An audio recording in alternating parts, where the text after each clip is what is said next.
like to introduce all of you to Vicki Allen-Hitt. Vicki and I have something in common. We're married.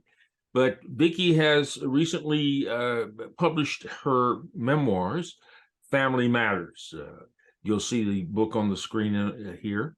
And it's already won an award from Next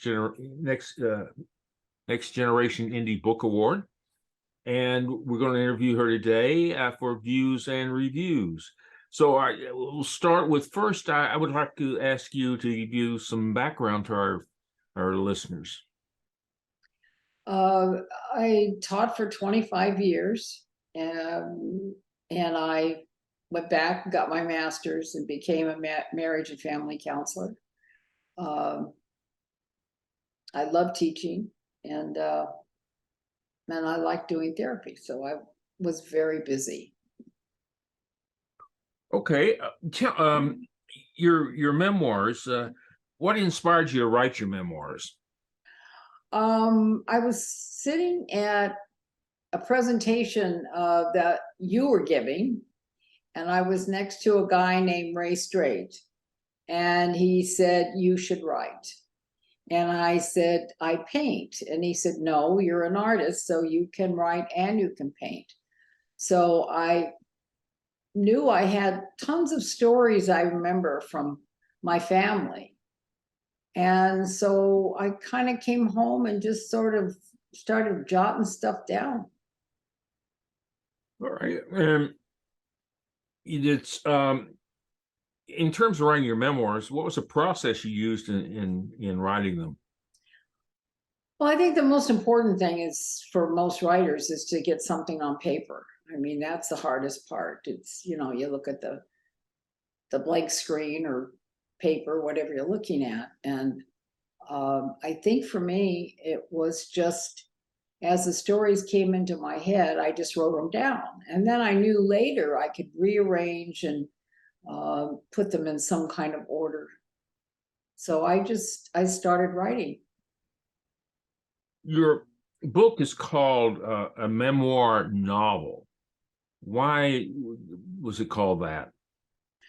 Well, a lot of the stuff in the book I knew because I'd lived it, and but there was a lot I had my mother who helped a lot, who was over 100 at the time, but I didn't know about my dad's side, my grandparents, how they met, and so a lot of that has to be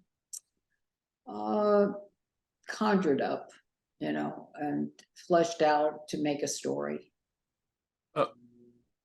Let's talk about truth here. What is truth in your book then?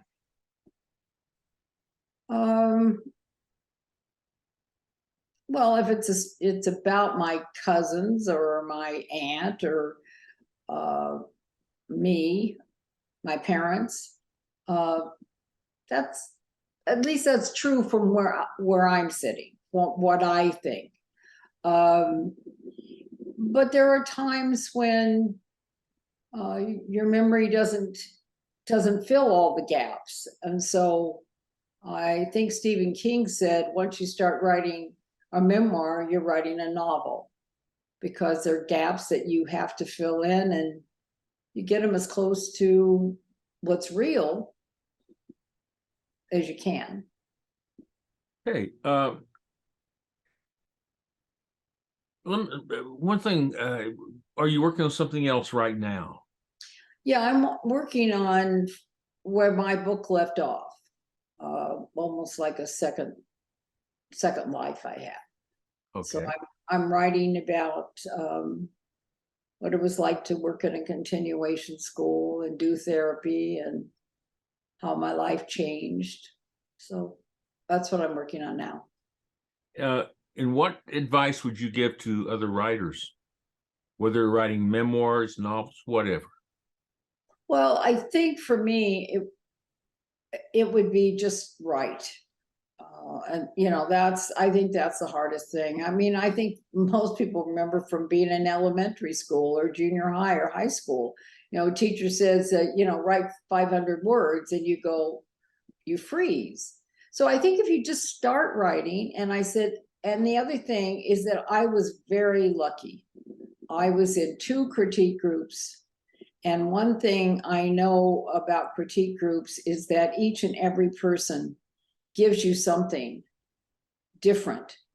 And so you were able to improve on your manuscript in a lot of different ways.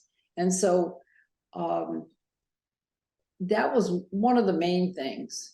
And, you know, and after I got everything that I thought I was complete, then I started figuring out, how do I want to lay it out? And that's when I started with my father's family and went through all the family members. And then I went to my mother's side. And then I went to my growing up, you know, junior high and high school, and then my children and my marriage at that time. So I just kind of tried to put it in some kind of order. And it's a book of short stories, really. Every story, I hope, is complete with a beginning, a middle, and hopefully a good ending. But yet they're all connected by family. They're all connected, yes. Right. Any last word? How long did it take you? Let's end on this. How long did it take you to write the book? 5 years. So one thing you have to be is you have to persevere, because it doesn't happen overnight. It's a process. It takes a long time, and sometimes you walk away from it, try to get your, you know, back on track again. But it's a arduous process. It's not something you do overnight. All right. Well, I want to thank my wife for being with us today and sharing with us some very important tips about writing and about her own book.